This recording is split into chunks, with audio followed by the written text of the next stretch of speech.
Olá e bem-vindos! Hoje, a nossa análise parte de uma data que, todo mundo conhece, o 1º de abril, Dia da Mentira. Pois é. E a primeira coisa que vem à cabeça, claro, são as brincadeiras, né? Aquelas pegadinhas entre amigos.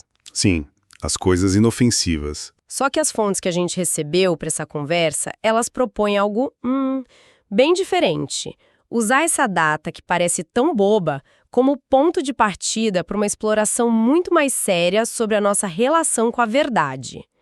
Então, a nossa missão aqui é tentar conectar esses pontos, sabe? Como é que uma tradição de contar mentirinhas por diversão pode nos dizer alguma coisa sobre a crise de desinformação que a gente vive hoje? E sobre a nossa responsabilidade pessoal em tudo isso. Exato. As fontes oferecem um caminho que vai do social até o espiritual. Ok, vamos desvendar isso? A análise que o material propõe é como um funil, sabe? Começa bem amplo, no fenômeno cultural do 1º de abril, e vai mergulhando, até chegar no micro. Na consciência de cada um. E como ele faz isso? Ele se apoia em duas grandes áreas. Primeiro, uma análise mais social, psicológica, da data e das consequências dela hoje. E depois ele usa uma lente filosófica bem específica, a do espiritismo kardecista, para olhar a verdade como um pilar de evolução mesmo. Certo. Então, antes de a gente chegar nesse pilar da evolução, vamos entender o fenômeno. Onde é que tudo isso começou? A origem da data é meio nebulosa, né? Sim, é um mistério histórico, mas tem uma teoria que é a mais aceita e que as fontes citam. Ela nos leva para a França lá no século XVI. Século XVI. Isso. Naquela época, o Ano Novo era comemorado em 25 de março e as festas iam até 1º de abril. Ah, entendi. Aí quando o calendário mudou para o gregoriano e o Ano Novo foi para 1º de janeiro, muita gente ou não ficou sabendo ou, sei lá, se recusou a aceitar. E essas pessoas viraram piada. Exatamente. Viraram alvo de gozação, recebiam convites para festas que não existiam, presentes bizarros, eram os bobos de abril. Quer dizer que a tradição nasceu de uma espécie de bullying com quem estava desatualizado. Nossa, já começa de um jeito meio torto. Já começa estranho. Mas, psicologicamente, o que faz uma pegadinha funcionar? Por que a gente acha graça em enganar alguém? Nem que seja por alguns segundos. A psicologia tem um nome para isso. Eles chamam de teoria da violação benigna. Violação benigna. A ideia é que o humor aparece quando 3 coisas acontecem juntas.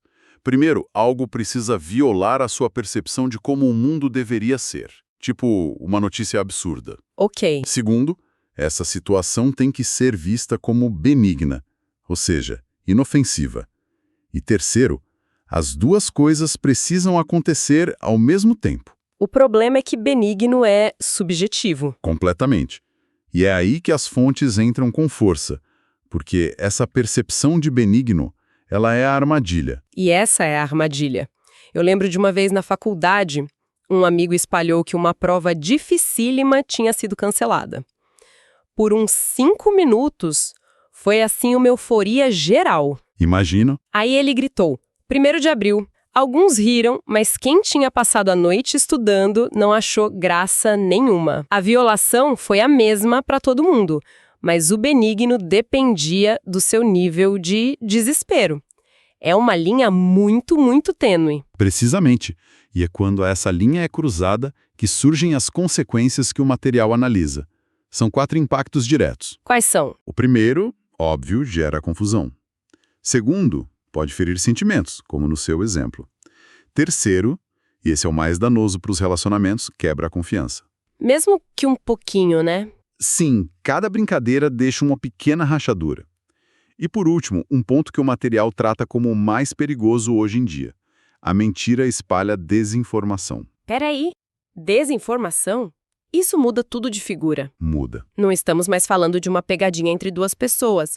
As fontes estão traçando uma linha reta entre uma brincadeira de 1º de abril e o ecossistema de fake news.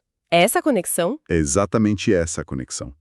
E esse é o grande alerta da primeira parte da análise. Antigamente, uma mentira de 1º de abril morria ali, no seu círculo de amigos. Certo. Hoje, Com um clique, uma brincadeira sobre, sei lá, a renúncia de um político, a descoberta de uma cura milagrosa, Sai completamente do controle. viraliza. A intenção pode até ser benigna, mas a tecnologia amplifica a violação a um nível que o autor da piada não controla mais. O potencial de dano cresceu, assim, exponencialmente. Faz todo sentido. A piada escapa do laboratório, né? O que era para ser uma violação benigna vira só uma violação, porque atinge milhares de pessoas que não têm o contexto para saber que é inofensivo. Exato. E é por isso que o material insiste tanto na ideia de equilíbrio. A análise é cuidadosa. Ela afirma, e eu cito, que brincar é saudável, rir faz bem. Não é uma condenação do humor. O foco é na responsabilidade. É um chamado à responsabilidade. A diversão não pode virar engano, humilhação ou prejuízo. E a frase que amarra essa parte é forte. A verdade constrói. A mentira, cedo ou tarde, cobra seu preço. E essa ideia de cobrar um preço não é só sobre a confiança perdida ou a vergonha de ter compartilhado algo falso, né? As fontes que a gente recebeu levam isso para um plano bem mais pessoal, quase interno. Como elas descrevem esse preço? É aí que a conversa muda de tom e a gente entra na segunda parte, na perspectiva do espiritismo kardecista, que é o coração da análise. Certo. Para quem não conhece, é uma doutrina filosófica e também científica codificada no século XIX na França por Allan Kardec. A base é a reencarnação e a evolução moral do espírito através de várias vidas. E dentro dessa lógica, a verdade ganhou um peso enorme. E qual seria esse peso? Como funciona? O mais fascinante nessa visão não é só dizer que mentira é errado. É a ideia de que cada mentira, não importa o tamanho, funciona como uma dívida espiritual. Dívida espiritual? Pensa assim, você cria uma realidade paralela que exige energia para ser mantida. E essa energia é desviada do seu próprio progresso. A verdade, nesse caso, não é só uma virtude. É uma forma de otimizar sua energia para evoluir. Entendi. Cada mentira é um peso que você se obriga a carregar e que atrasa a sua jornada. Exatamente isso. Ok, essa visão de que toda mentira, por menor que seja, cria uma dívida, ela é bem absoluta. Mas e as mentiras piedosas? Sabe, se a verdade absoluta for cruel a ponto de causar uma dor imensa em alguém, as fontes defendem que ela seja dita mesmo assim. Onde entra a compaixão? Ótima pergunta. E o material aborda essas nuances sim. A proposta não é uma honestidade brutal, sem empatia.